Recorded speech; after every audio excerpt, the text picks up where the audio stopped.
नाथ दास जी जयपुर पधारे और महाराज आए तो सुंदर गोविंद देव जी के दर्शन किए और दर्शन करके बाहर निकल ही रहे थे, इतने में वहां के भक्तों ने गोवर्धन नाथ दास जी के चरणों को पकड़ लिया और कहा, महाराज हमने सुना है कि आप भक्तमाल जी की कथा, भक्तों का चरित्र बड़ा अद्भुत सुनाते हैं, तो कृपा करके श्री गोवर्धन श्री जयदेव जी के गोविंद देव के चरणों में बैठकर भक्तों का मंगलमय सुयस हम सबको श्रवण कराइए।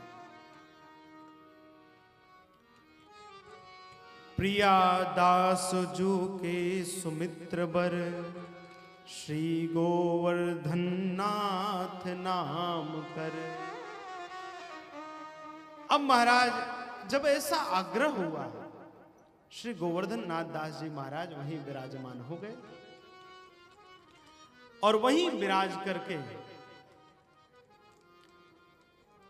दिव्य मधुर भक्तों के सुयस का बखान करना आरंभ कर दिया। अब महाराज कथा चलने लगी। रोज सवेरे संत उठते और महाराज खूब सुंदर ठाकुर जी की सेवा होती, जैसे गुरुदेव राघव सेवा करते हैं प्रातः 6 बजे।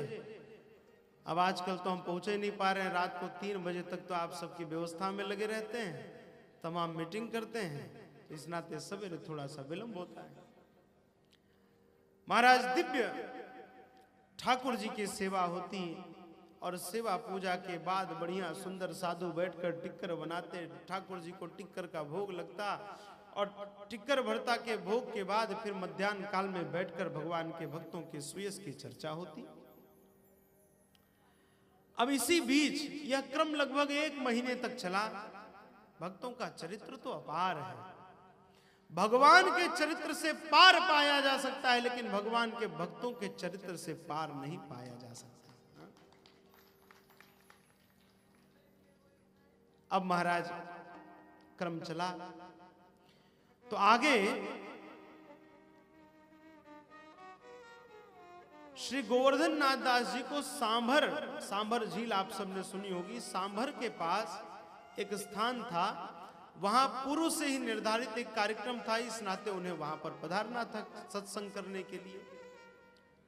सो महाराज श्री गोवर्धन नाथ दास जी ने भक्तों से आग्रह किया कि देखो भाई, पूर्व से हमने कोई समय वहां सांभर झील के पास कुछ संतों को दिया है, हम जाकर वहां पर अपना सत्संग का क्रम पूरा करके पुनः आते हैं और शेष जो चरित्र है वो आप सबको श्रवण कराएंगे।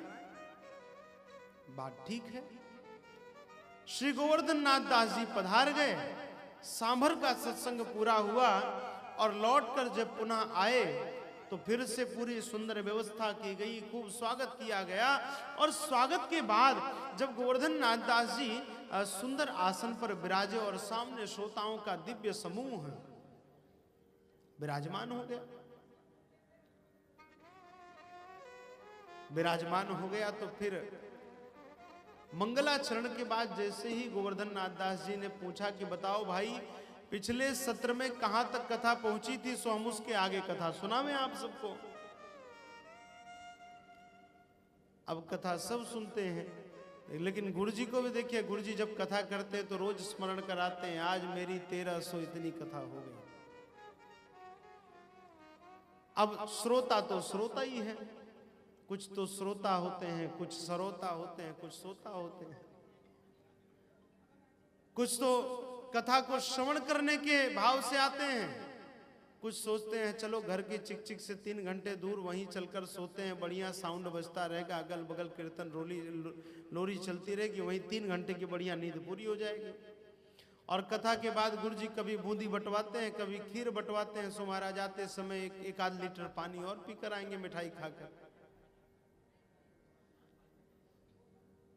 अब जब पूछा सबसे कि बताओ भाई कहां तक कथा पहुंची थी, सौभाग्य का चरित्र आप सबको श्रवण कराएं।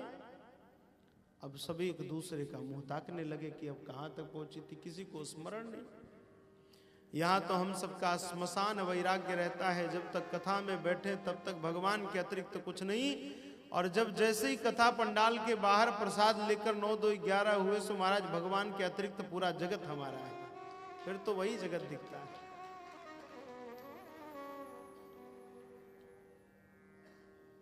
तो महाराज अब सब एक दूसरे का मुख ताकने लगे। श्री गोवर्धन नाथ दास जी व्यथित हो गए, बोले बताओ ऐसे श्रोताओं को क्या कथा सुनाना जिनको इतने श्रम से हमने भगवत चरित्र का श्रवण कराया और इनको यह भी स्मरण में नहीं कि कहां तक कथा कही।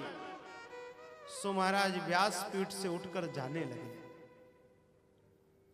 और जब जाने लगे तो गोविंद देव जी ने अपने पुजारी जी को बुलाया। श्री राधा रमन जी पुजारी थे, उनको बुलाया और गोविंद देव जी ने प्रेरित किया कि जाकर के बताओ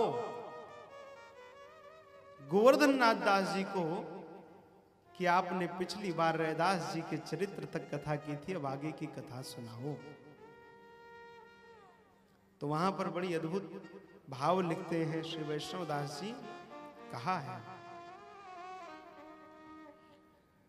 श्री गोविंद देव विख्याता